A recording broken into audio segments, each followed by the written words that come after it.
Okay, Mr. Richardson. Okay, Welcome again. You know the rules? I know the rules. I have a bit of a cold, so I'm hoping you'll give me some of the same indulgence you've given some other speakers. I'm Mark Richardson. I'm a parent, volunteer. My kids have been taking community recreation programs from the city for 11 years. We were here last year, about 11 months ago, talking about closing community pools, and community centers. Question I've been asking of Jim Hart and his ever so dedicated staff is, do the policy guidelines and practices ensure the long-term fiscal viability of programs and facilities? Why do all Torontonians pay the lowest recreation user fees in the province of Ontario and perhaps in Canada? Here's my most recent transaction, and you can tell it's a real transaction because I did it at 7:12 a.m. when everybody has to book to get into their classes. My daughter took a babysitting course in the swim team. My son took ball hockey and soccer, all at our local community center. For 45 hours of programming, I paid $159. The city got $3.43 out of that per hour. But no, they didn't, because HST is hidden in that. So the feds and the province get 18 bucks of that before anything happens. So the city's actually only getting $3.13 an hour from a transaction with me. But no, they didn't even get that, because I paid for it with a credit card and 3.5% went out the door to the bank. So you get about $3 an hour for me, for my kids' programs, before a drop of water goes in a pool, before a soccer ball is bought, before any of your staff are paid. And if I wanted to, I could book my programs just down the street at the Jimmy Simpson Recreation Center, which is a priority center. But there's no check as to see whether me, middle-class white guy, needs the priority center assistance. And if I did it, I'd probably be shy about it. I wouldn't, for example, blog on the Toronto Star Moneyville site about the money I saved, sending my kids to Bronze Cross and synchronized swimming, and saving $225. Now, this is a blogger. Maybe she's a freelancer. She doesn't have the money to take these programs. But she seems to write a lot of articles for the Star, and considering that her last one was on how to spend a layover in Rome, was 100% priority center subsidy from the city really the best use of $225 from the city? You've got limited recreation dollars. How many swim to survive spots could have been provided in an at-risk neighborhood with that $225? So, are priority centers and welcome guidelines actually serving the people that they are designed for? Your staff in the report says that there's a perception that priority centers are not used appropriately, that some residents take too many courses, or they travel great distances. I don't have to travel a great distance. My priority center is just down the street, even though I have a $600,000 house. But they've done a review. They show that the centers are used appropriately and serve local residents well. Okay, I trust your staff. I like your staff. But I've been around government. I'm an IT nerd.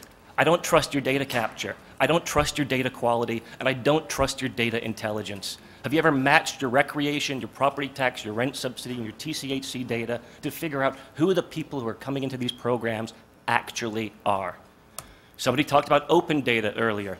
When it comes to recreation, there are two open data files. One is an XML of your locations, one is the high-level citywide summary. So when it comes to recreation programs, I can't even look at this stuff up myself because your open data isn't open and it isn't data.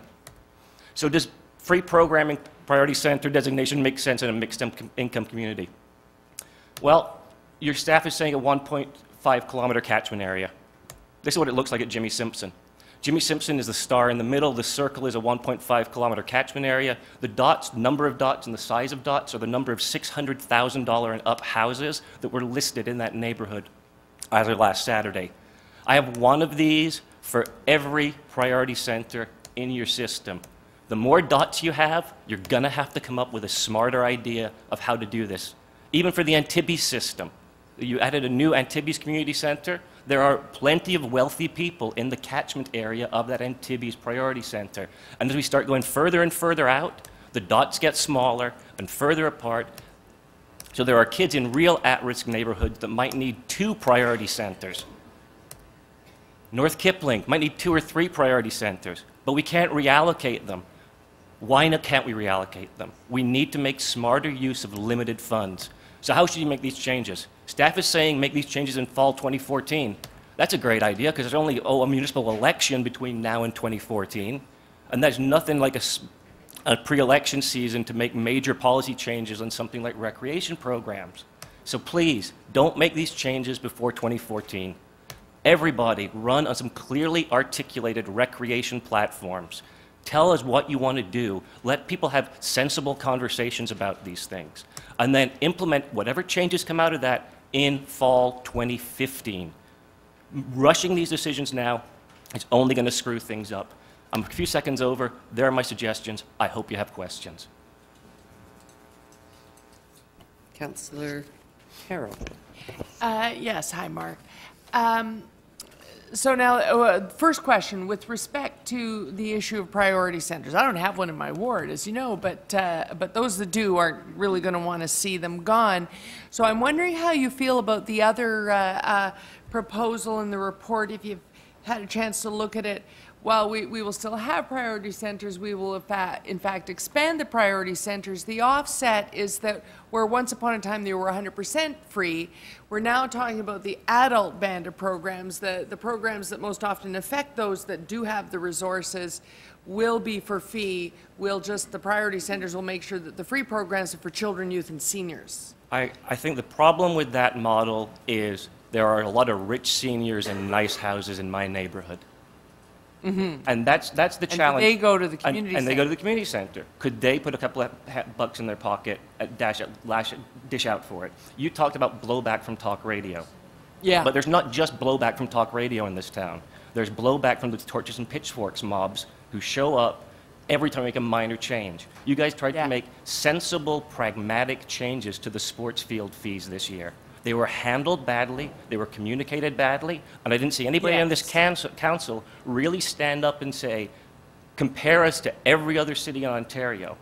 We got the lowest property taxes and the lowest user fees. We're trying to go to people and ask for billions of dollars for subways, billions of dollars for infrastructure, but we're not willing to pay commensurate rates to what other parts of the province pay for all of those other items. Okay. One other question, if I have time, Madam Chair. You talk about pushing it out so that things don't really happen until 2015, which is interesting. I know, for instance, by the time we get to council, some people are saying, hey, let's make this happen in 2013. Could we saw it off here? You can't Could you make and it I happen in agree that 2013. No, you can't make it happen in 2013. Right, I agree with you there. And there's a pragmatic reason. Because you have... Right, but that's not my question, Mark. Let me ask my question. A Russian train schedule. Let me ask my question, right Mark, here. or Janet will cut me off. Could you and I agree that at the very least, we do need to do that consultation? We do need to listen to staff when they tell us they need 13 to prepare for implementation. And at the very soonest, we should do it properly in 14 with your input added in. It's not my input you need. You need fewer social scientists and more behavioral economists. Fair enough. I'm not the smartest guy in the room. I'm just a guy who looks at the numbers that are there. Yeah. But you're listening to one set of experts about recreation from its benefits, but you're also in you're selling a service to some degree. You're charging some people, so you have to look at it from both sides of the equation. Fair enough. Thank you very much. Councillor Mihevc, Thank you. Okay, Councillor Mihevc, did you have questions? So we have one other speaker before 12:30, so I'd like to, and also ask Councillor Ojimeri if she'd mind joining us for quorum. Thank you. Did you have questions, Councillor Mihevc? Yes, Otherwise, thank you. we've Just got so I 1 understand minute your with... position, I'll be very quick. Some people in this world of ours think that recreation should be a function of our individual, frankly, pocketbook. You are of that view. Others, you are not of that view. No, I am of the view that I believe in the idea of recreation for all, but we have to find a pragmatic way to pay for it within the current budget envelopes that you guys have provided. So taxes are great. I'm good with taxes, but user fees are just as valid. For a mixed income neighborhood, you have to find a smarter way to operate your business. Okay, so if I'm understanding you, you would prefer some kind of expansion of welcome policy rather than a priority system. Like what bottom line, like what's your tool? My tool is middle class white guy like me pays $8 an hour for every program hour provided for my kids' programs. That goes into expanded priority centers in neighborhoods that don't have them. That goes into a better welcome program that's better funded to give more people access. It's going to require some hard thinking about who qualifies and how they qualify. You can call it a barrier to entry, but the barrier to entry right now is your capacity limits. Your limited number of facilities, your limited number of spots. Okay. They're also a barrier to entry. Okay, thank you.